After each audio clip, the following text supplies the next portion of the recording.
The purpose of this record is to show you how to use your imagination to achieve your every desire.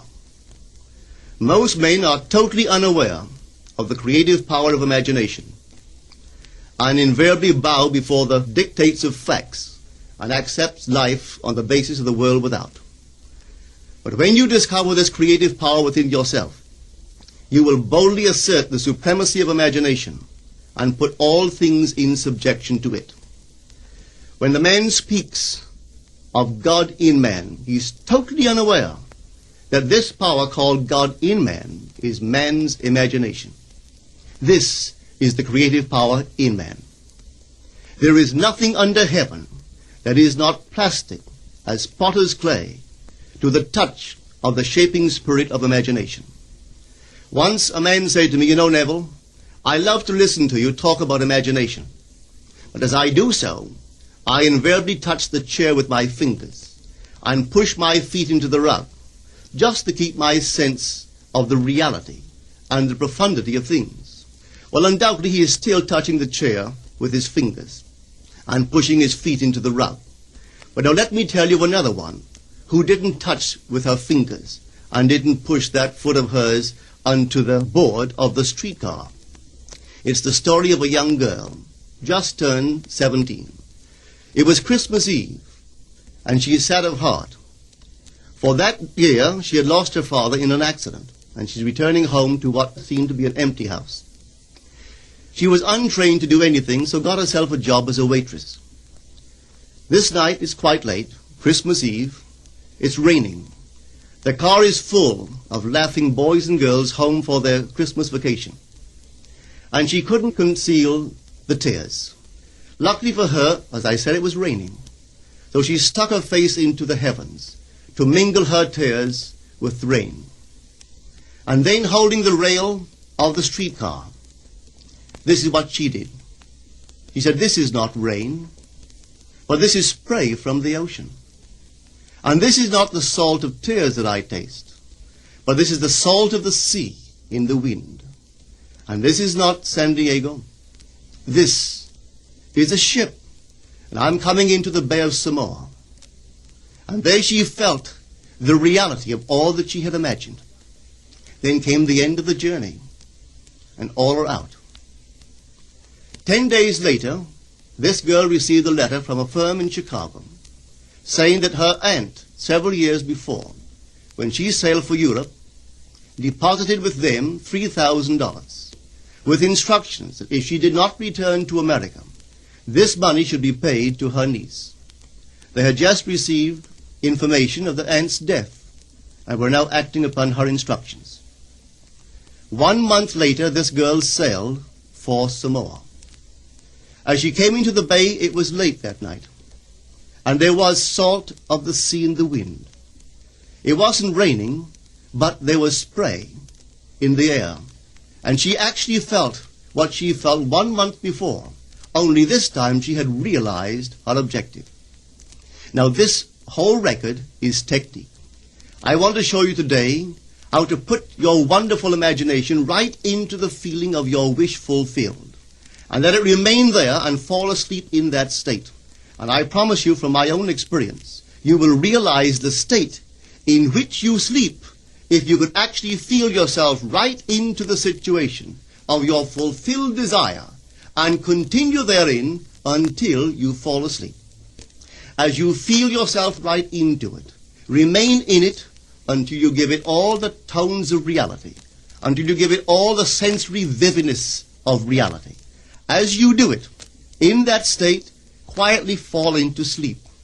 And in a way you will never know, you could never consciously devise the means that will be employed, you will find yourself moving across a series of events leading you towards the objective realization of this state. Now here is a practical technique. The first thing you do, you must know exactly what you want in this world. When you know exactly what you want, make as lifelike a representation as possible of what you would see and what you would touch and what you would do and physically moving in such a state. For example, suppose I wanted a home, but I had no money, but I still know what I want. without taking anything into consideration, I would make as lifelike a representation of the home that I would like, with all the things in it that I would want. And then, this night, as I would go to bed, I would, in a drowsy, sleepy state, the state that borders upon sleep, I would imagine that I am actually in such a house, that were I to step off the bed, I would step upon the floor of that house. Were I to leave this room, I would enter the room that is adjacent to my imagined room in that house. And while I am touching the furniture and feeling it to be solidly real, and while I am moving from one room to the other in my imaginary house, I would go sound asleep in that state. And I know that in a way I could not consciously devise, I would realize my house. I have seen it work time and time again.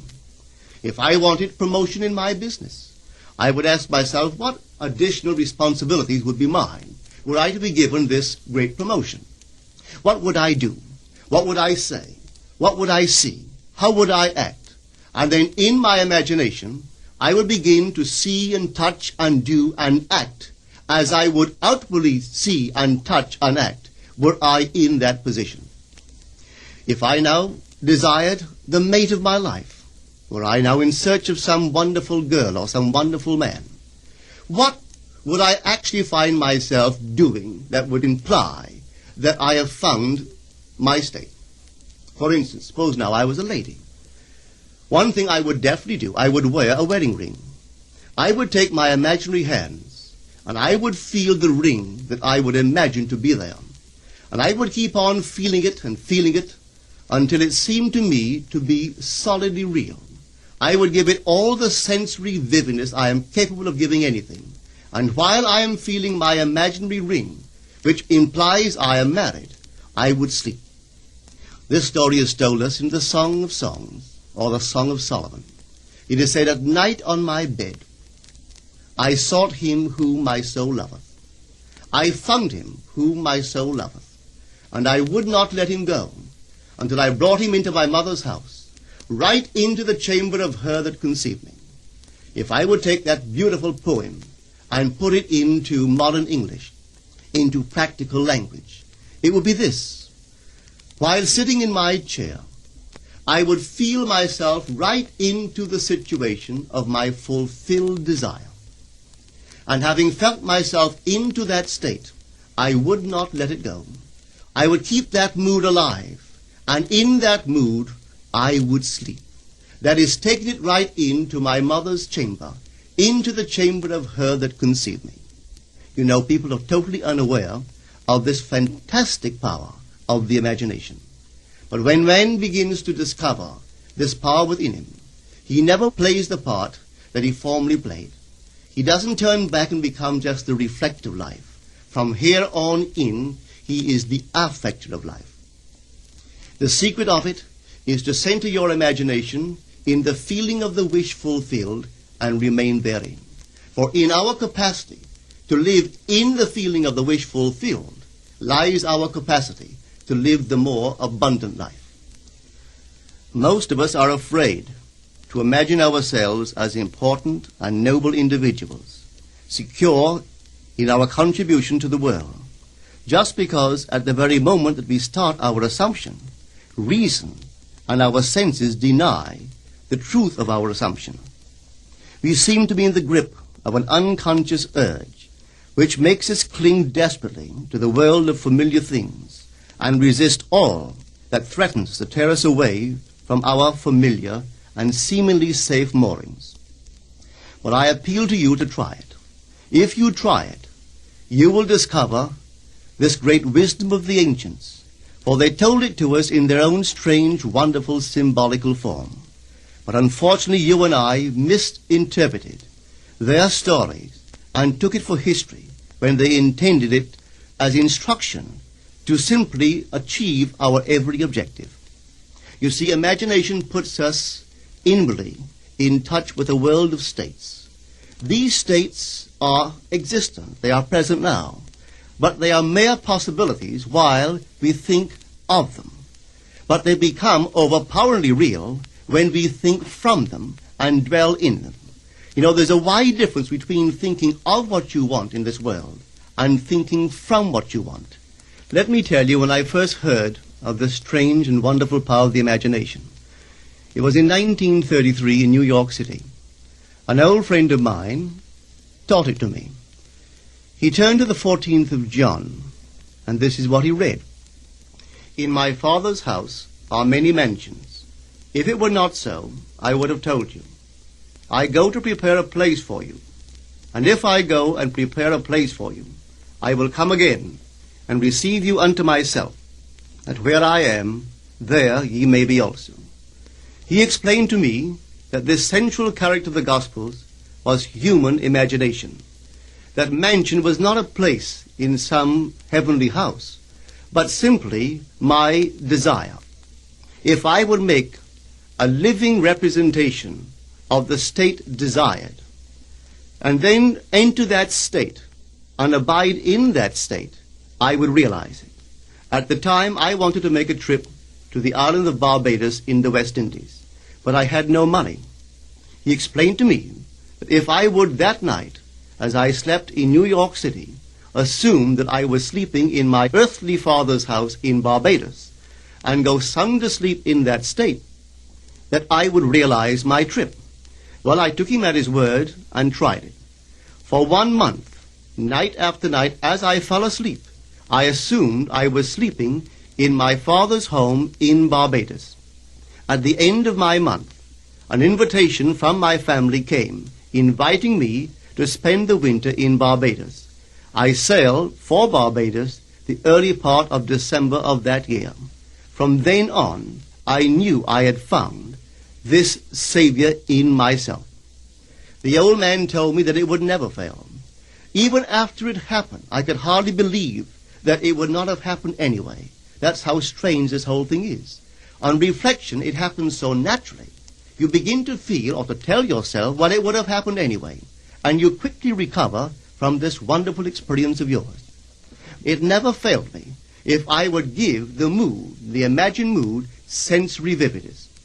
I could tell you unnumbered case histories to show you how it works. But in essence, it's simple. You simply know what you want. When you know what you want, you are thinking of it. That is not enough. You must now begin to think from it. Well, how could I think from it? I am sitting here, and I desire to be elsewhere. How could I, while sitting here physically, put myself in imagination at a point in space removed from this room and make that real to me? Quite easily.